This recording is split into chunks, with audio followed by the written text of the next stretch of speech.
Jim, I gotta ask this question. Like in most cults, you're not allowed to read books that are written from those on the outside. Right. Most cults will say that you are not to read any books that would reveal anything or say anything against what we teach, because you're in danger of losing your soul. And a lot of them will even have punishments for it. They'll even say to the extent, well, look, they're going to lie to try to get you out of here. What is the feeling of Freemasonry toward reading books that expose Freemasonry? They will tell you, as they told me, and you know, the interesting thing is, I confronted a Roman Catholic priest, actually just right after I came here and gave my testimony, and he had made some statements behind the pulpit because he was in the church that I was at that time was a part of, and it upset me very deeply. But I confronted him with some questions about, and he said to me the same thing they said in the lodge, because I asked him, I said, what do you think about Alberto Rivera, who come out of Catholicism and began to expose it? And he said, oh, if he come out of it, then he's got something against it, so you can't depend on what he says. They said the same thing to me in the lodge. If they come out of the lodge, then that means they've got something against the lodge. So you cannot take what they say. You can't pay any attention to it.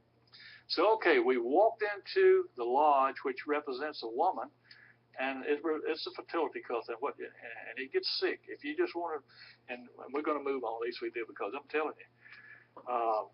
Then we're going to go to Ezekiel, the 8th chapter and the 14th verse, and we're going to show you that Israel was in the same place. And in this, let me just read the verse of Scripture. Then he brought me to the door of the gate of the house of the Lord's house, which was toward the north.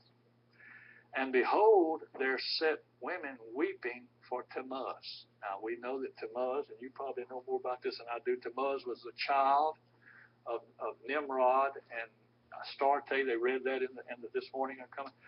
Ashtaroth, but this child, and again, the mother-child worship began at the Tower of Babel. They just took Mary's name and put it on, but they were weeping. Now, this Tammuz was, in modern terminology, is referred to as the god Bacchus, which is the god of wine and reveling. So here we've got Israel is doing this. Behold, there sat women weeping for Tammuz. Then said he to me, hast thou seen this, O son of man?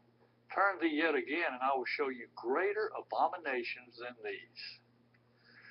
And he brought me into the inner court of the Lord's house, and behold, at the door of the temple of the Lord, between the porch and the altar, were 25 men, with their backs toward the temple of the Lord, and their faces toward the east.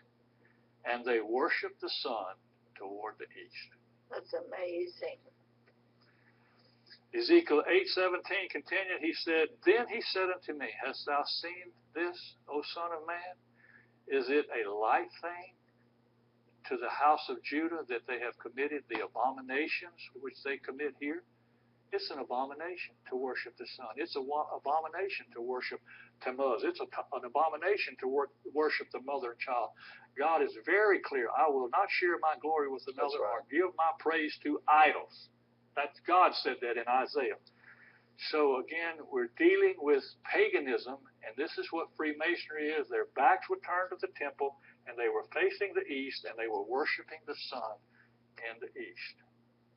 Ezekiel 18:17 continued, for they have filled the land with violence, and have returned to provoke me to anger. And lo, they put the branch to their nose. And Jesus is the branch. Again, in this book, there's a whole chapter dealing with this about Freemasonry, the Eastern Star, and all the connections. It's an excellent book. Let's move on, because it seems like the time flies so fast. All right. We're dealing now with morals and dogmas, and I didn't bring my morals and dogmas with me, but it's 900 and some pages. It was written by Albert Pike, who was a Satanist, and we're going to have a picture of him in a minute. So let's see what he says. And I asked the question, is this why Albert Pike praises Lucifer? Lucifer, the light bearer, strange and mysterious name to be given to the spirit of darkness. Lucifer, the son of the morning. It is he who bears the light, and with its splendorous and tolerable blinds feeble and sensual or selfish souls. And I didn't add to the fact that he said, doubt it not, because that's who he believed. He was a Satanist. He was a powerful Satanist. Morals and Dogmas, I say Immorals and Dogmas, page 104.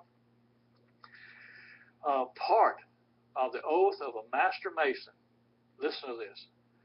Furthermore, I do promise and swear that I will not violate the chastity of a mason's wife, mother, sister, or daughter, I knowing them to be such, nor suffer it to be done by others, if in my power to prevent it.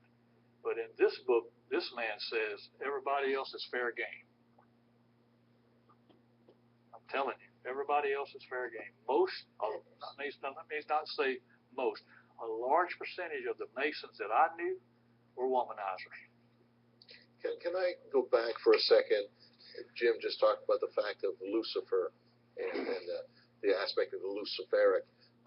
This is a quote by 33rd degree Mason Manly P. Hall, Right. Lost Keys of Freemasonry, page 48. It says, when the Mason learns that the key to the warrior on the block is a proper application of the dynamo of living power, he has learned the mystery of his craft. Notice the word craft used. The seething energies of Lucifer are in his hands. Absolutely. And this is a 33rd degree Freemason called Manly P. Hall, which, if I'm not mistaken, started, did he not, no, I'm thinking of something else. But he was one of the books that they would use in understanding the symbolism. Yes. And Albert Pike said that the God of Freemasonry is Luciferic in nature. Yes, he did. And remember, Lucifer is considered the God of light. They get totally turned around. Okay, Jim, let me ask you this, speaking of light, because you mentioned light a number of times. This email is asking you to tell the people what the three lights of Masonry are. It's the sun, the moon, and I don't have it in front of me, but it's they actually have the lights sitting there, and you saw it in the picture when the man was kneeling at the altar. They had the three lights there: the sun, the moon, and the master of the law. I believe the worshipful master. I believe the sun, moon, and worshipful master. I believe that just happened to slip my mind, but Okay. it's been a long time. But I believe that's the three lights of Masonry. If I'm wrong, somebody correct me. Again, I've wrestled with this, and you look at it and you say, well, I could have put this in, and I could, so we just tried to do it as best we could. Furthermore, do I promise and swear that a master mason's secret given me and charge as such, and I knowing them to be such, shall remain as secure and inviolable in my breast as it is in his own. When communicated to me, murder and treason accepted, and that left to my own election. This is a part of the Master Mason's degree. And then the worshipful master will before, when you're getting ready to take that oath, he will get you to say, I've done this on my own free will and accord. In other words, you're doing this on your own free will and accord, and you're saying this, and this happens. I saw it work in the courtrooms.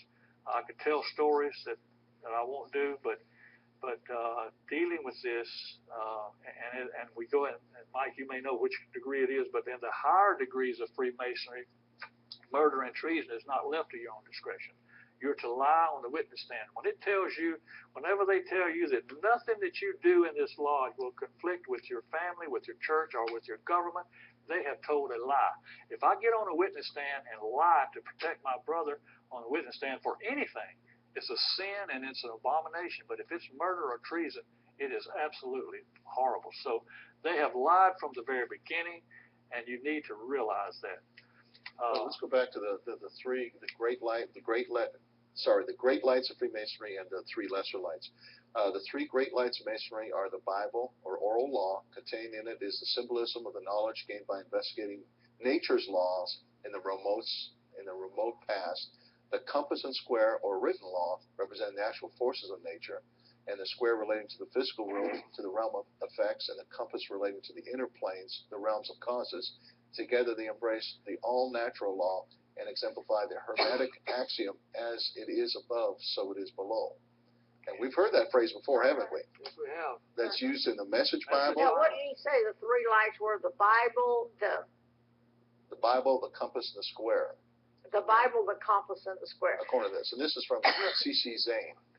It's a quote that we have there.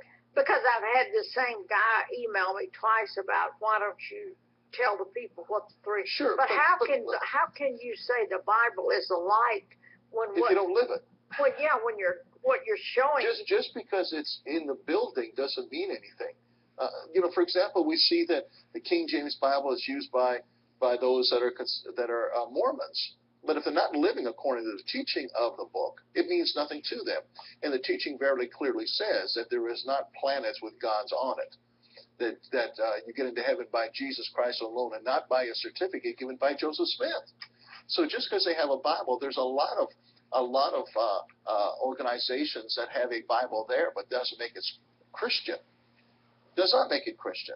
Right. I mean, they have to come down to the altar, and that altar, if the initiate is a Mormon, then it's going to be the books of Mormonism. If the initiate is a Satanist, it'll be a book of Satanists on that same altar. If the initiate is a Jew, it would be the Tanakh. So whatever is considered the holy book or the sacred book to that initiate is what's placed in that altar, Gotcha. and all of the other Freemasonries are there. Right. Now, a Christian would never agree to that. Okay, let me ask this question quickly before we move on. Are there any connections between the Freemasons and the Knights of Columbus? The Knights of Columbus, and that's interesting, and Because that's a it's another Catholic organization, right? But John Paul II referred to the Knights of Columbus as the right arm of the Vatican when he was alive. The oath of a fourth degree Knights of Columbus is really, really scary.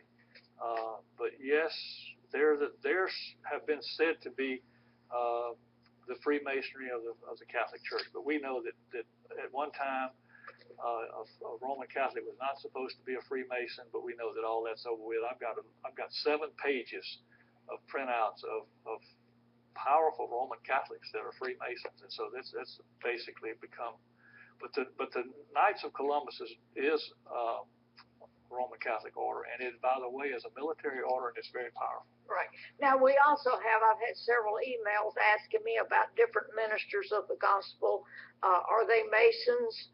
And then this particular email said that they've read that in order for you to be president of the United States, that you have to be a 33-degree Mason. Well, I do know that Ronald Reagan was not a 33-degree Mason. Now, Jim said that later on he did accept an honorary degree, but he was not initiated into Freemasons like what you've been witnessing today that you have to do. As far as the other ministers, there's a list that lists all the Freemasons in the United States of America.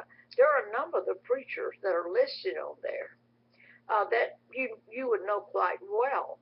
Now, they all have denied that they are Freemasons, or else possibly they have renounced it as Jim did and moved away from it. But there's really, for us to prove that, you can go look at on the internet and you can see who's listed there. And I think in Billy Graham's case that his office says he recanted that and moved out of it, and he's no longer Freemason. Those are things I don't know. Well, at one time they said he never was, and yet I've got a picture of him doing a Freemason handshake. Yes. Then later on it was that he renounced it. Now there's a man named Decker. His last name's Decker. Ed Yeah. Decker. He's a former That's written a book, and he said that when he went through his 33-degree riots, that Billy Graham was present. Absolutely. That was Jim Shaw. Jim Shaw, Jim Shaw. you're right. Jim Shaw. That's right. Right. Deadly So Deception. that's not something that the book is the deadly deception. That's not something that I can answer. 50. I've got a picture. And it's that's quite later on. possible. I've got some pictures. I've got a picture of Billy Graham, and I've got a picture of another. We're not saying they are. We're just saying the same thing you said. Right. It's on the PowerPoint. That's correct. And that's not what the purpose of this is all about. Go ahead, Jim. All right. It says